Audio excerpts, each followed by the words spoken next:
Look, I realized Shedeur Sanders was starting only his second NFL game. And I realized that in Cleveland, the winds were swirling reportedly between 30 and up to 50 miles an hour. And I realized that Shedeur right away lost his starting center and then was down his center, right guard, and right tackle. I get that. And he was up against a suddenly hot 49ers team featuring a defensive coordinator in Robert Saleh, who's top 5 defensive mind in pro football. I get all that. But at some point, I guess it's going to have to come from the owner, Jimmy Haslam.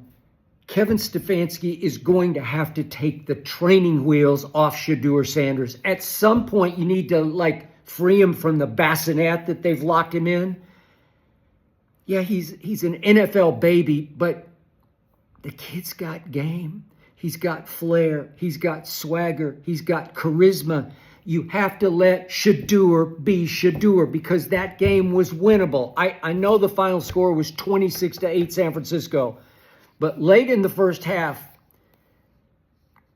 it was 8-7 Shedeur's team. And in the third quarter, mid-third quarter, it was still only 10-8 San Francisco. And look what starts happening. The whole first half, in part because of the wind, I get it. But Shedeur's 75% of the plays were under center. So he's taking it under center and he's turning.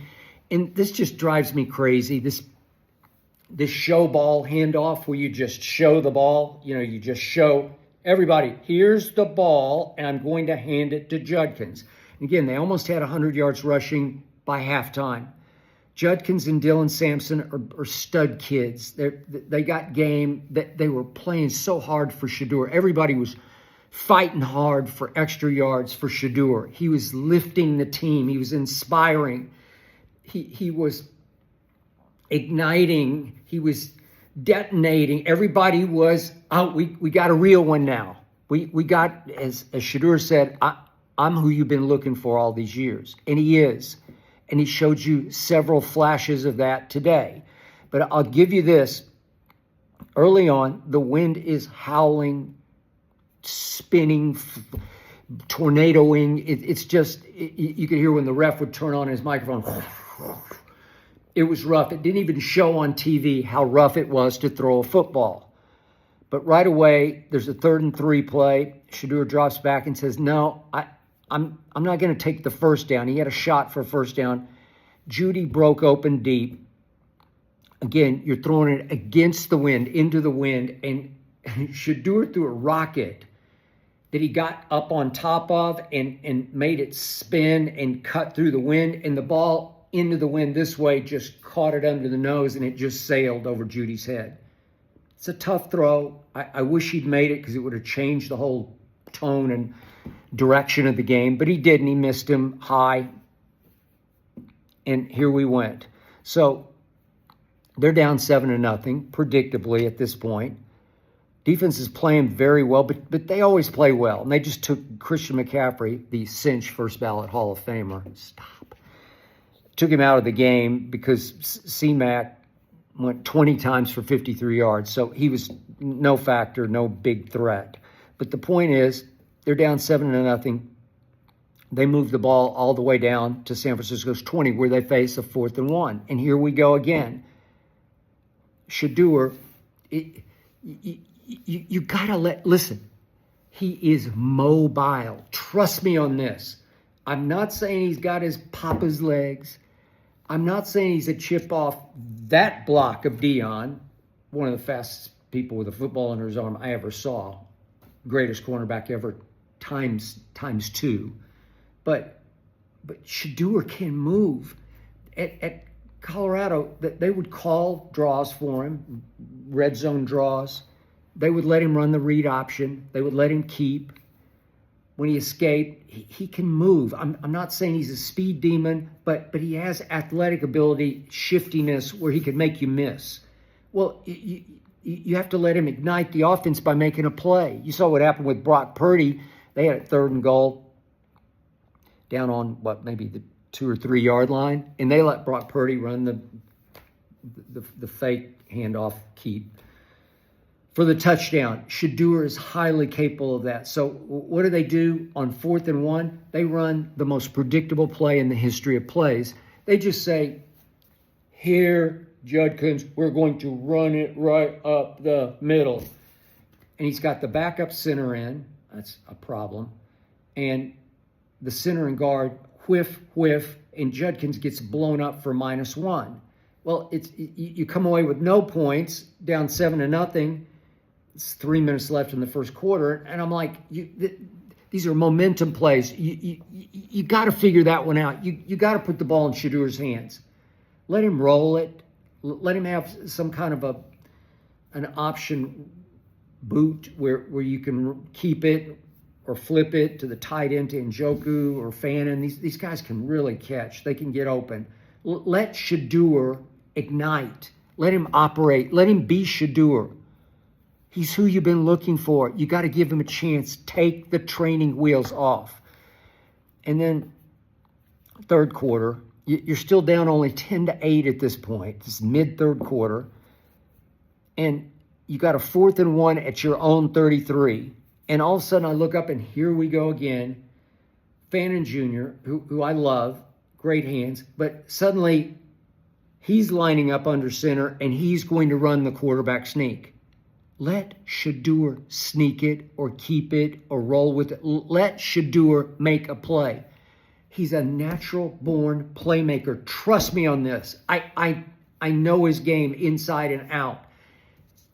He was born to do this, born to make plays, but you can't take him out of the play. You can't shame him by saying you can't even play quarterback on this play. And don't get me started on the red zone plays. The 2-point play. I don't think Judkins scored on it, but they did it at Las Vegas. Shedeur's first start. They shame him. They take him off the field and let Judkins run the Wildcat. We're just saying you can't move at all. You got no playmaking skills at all. You're a liability at quarterback when we get in the red zone. Stop it. Again, Shedeur was asked about this last week. Is Stefanski trying to sabotage you? Well, I wonder that. You don't do that. If Shedeur were what he should have been, which is a high first-round pick, there's no way you're doing that to him. There's no way. He wouldn't sit still for it. The team wouldn't sit still for it, and you wouldn't get away with it, Kevin Stefanski. I don't get it. So you're shaming him with Wildcat, then you're shaming him by letting the tight end run the quarterback sneak, and I get it. I know Baltimore's gotten away with this. Mark Andrews, he did the fake roll off the quarterback, fake sneak. I got it. But Shedeur is who you've been looking for. You just have to give him a chance. And then I don't know what they're doing. I keep thinking they're such a talented young team. And every time I look up, this Larvidan kid or Isaiah Bond, these are undrafted rookies that they're playing key roles, and I don't get it. And Larvidan's back catching punts, and it's a rough day to catch a punt. And it's still only 17-8 off the Fannin fumble on 4th and 1. You'd gift him a touchdown, but it's still only 17-8. You got a chance. You could get back in this game.